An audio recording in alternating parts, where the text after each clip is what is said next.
নমস্কার বন্ধুরা, আজকে চলে এসেছে মনমোহনী পরিবার নতুন একটা ভিডিও নিয়ে তোমাদের সামনে অনেকদিন পর। যা ভারতের দ্বিতীয় প্রাচীনতম ও বাংলার প্রাচীনতম হুগলি জেলার শ্রীরামপুরের রথযাত্রা অনুষ্ঠান হচ্ছে 630 বছর এই বছর পদার্পণ করলো। তোমাদের সামনে সেইটা আমি সরাসরি তুলে ধরছি।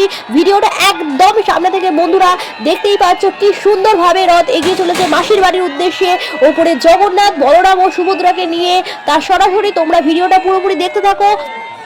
জগন্নাথ দেবের মূল মন্দির থেকে মাসির বাড়ি অবধি 50 ফুট রথ টেনে নিয়ে যাওয়া হচ্ছে। দর্শনার্থীরা জগন্নাথ দেবকে দর্শন করার সুবিধার জন্য প্রচুর ভিড় হয়েছে। সামনে দেখতেই পাচ্ছ দূর দূরান্ত থেকে প্রচুর মানুষ এসছে এই রথ দেখতে। ধীরে ধীরে রথ এগিয়ে যাচ্ছে মাসির বাড়ির উদ্দেশ্যে। মাসের স্থানপিড়ি মাঠে 1 মাস ধরে মেলা চলে। বহু দূর দূরান্ত থেকে ভক্ত আসেন শ্রীরামপুরের রথযাত্রা উৎসব দেখতে। দেখতেই পাচ্ছ চারপাশে বহু ভক্ত জগন্নাথ দেবকে দর্শন করার জন্য লাইন দিয়ে দাঁড়িয়ে আছে এবং এর মাঝখান দিয়ে রথে চেপে জগন্নাথ, বলরাম, সুভদ্রা কিভাবে মাসির বাড়ির উদ্দেশ্যে রওনা দেবে তার প্রতিটা মুহূর্ত আমি তোমাদের সামনে ভিডিওর মাধ্যমে তুলে ধরবো। এবং মাসির বাড়ি গিয়ে জগন্নাথ দেবকে কিভাবে সাজিয়ে গুজিয়ে সুন্দর করে রাখা হবে তার চিত্র তোমাদের সামনে তুলে ধরবো। তাই ভিডিওটা কেউ স্কিপ করো না, প্রথম থেকে শেষ পর্যন্ত মনমোহনী পরিবারের সঙ্গে থেকো এবং ভিডিওটা দেখতে থাকো। দেখতেই পাচ্ছ জগন্নাথ, বলরাম, সুভদ্রাকে কি সুন্দর সাজানো হয়েছে। তাই বেশি দেরি না করে চলো মূল ভিডিওটা এবার শুরু করা যাক। আমি সঞ্চিতা, আমি তোমাদের সামনে নিয়ে চলে এসেছি এক রথযাত্রার ভিডিও নিয়ে 2024-এ। দেখতেই পাচ্ছ বিকালবেলা বাড়ি থেকে বেরিয়ে পড়েছি। এখানে ছোট ছোট রথযাত্রা উৎসবে দেখতেই পাচ্ছ ছোট্ট একটি রথ সাজিয়েছে এবং এখানে ব্যান্ড পার্টি উৎসব করা হয়েছে। আমি বেরিয়ে পড়েছি তোমাদের সামনে নতুন একটা ভিডিও তুলে ধরার জন্য। এবং দেখতেই পাচ্ছ ছোট্ট একটা স্বরাজের রথ, এটি স্বরাজের রথ নামে পরিচিত। এটিও মাসির বাড়ির উদ্দেশ্যে রওনা দিচ্ছে। দেখতেই পাচ্ছ আমি ধীরে ধীরে এগিয়ে যাচ্ছি সামনের দিকে শ্রীরামপুরের মাহেশের বিখ্যাত সেই রথ তোমাদের সামনে তুলে ধরার জন্য। সেই রথযাত্রাকে নিয়ে কিছু ঐতিহাসিক ঘটনা আছে, তা তোমাদের সামনে ভিডিওতে আজকে আমি শেয়ার করছি। এক বাঙালি সাধক পুরীতে তীর্থ করতে গেছিলেন। তার ইচ্ছা হয়েছিল তিনি জগন্নাথ দেবকে ভোগ রেঁধে খাওয়াবেন। পুরীর মন্দিরে পান্ডারা তাকে করতে দেন, তাই তিনি মনের দুঃখে অনশন করেন। ঠিক তখনই জগন্নাথ দেব তাকে দেখা দেন আর বলেন, ভাগীরথী নদীর তীরে মাহেশ নামে এক গ্রাম আছে, সেখানে গিয়ে তুমি আমায় আর বলরাম আর সুভদ্রাকে প্রতিষ্ঠা করো, আমি তোমার হাতে ভোগ খেতে চাই। তারপর তিনি সাধনা শুরু করেন। মাহেশের ঘাট থেকে এক নিম কাঠ ভেসে আসে। এই নিম কাঠ তুলে তিনি জগন্নাথ, বলরাম ও সুভদ্রাকে প্রতিষ্ঠা করেন।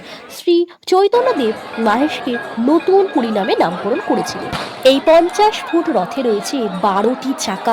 রথের উপরটি কাঠের ফ্রেম দিয়ে তৈরি হলেও ভেতরটি লোহা দিয়ে নির্মিত।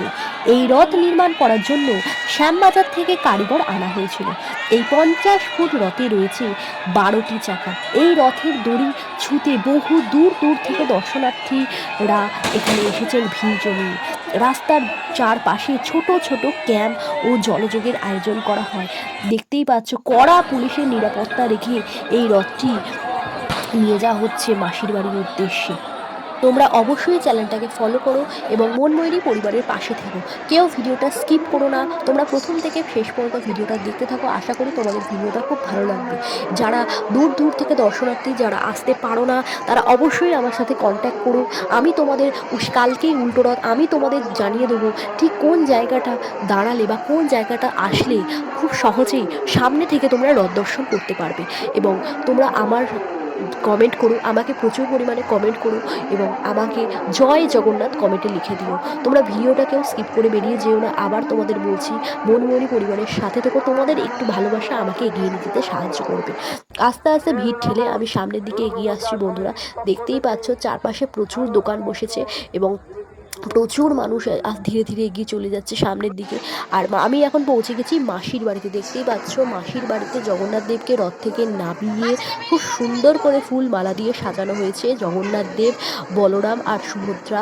আমি তোমাদের সামনে চিত্রটাও তুলে ধরলাম। ভিডিওটা যদি তোমাদের ভালো লাগে লাইক করে দিও, কমেন্ট করে জানিও কেমন লাগলো, আর কমেন্টে অবশ্যই লিখো জয় জগন্নাথ।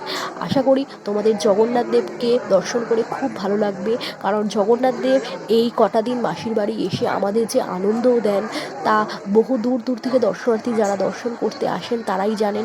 আর আমিও চাই যারা আসতে পারছে না তারা অবশ্যই এসো শ্রীরামপুরের জগন্নাথ দেবকে দর্শন করে যাও। আজকের মতো সবাইকে টাটা, সুস্থ থেকো, ভালো থেকো। আবার দেখা হচ্ছে নতুন একটা ভিডিওতে। সবাইকে সাবস্ক্রাইব করার জন্য ধন্যবাদ।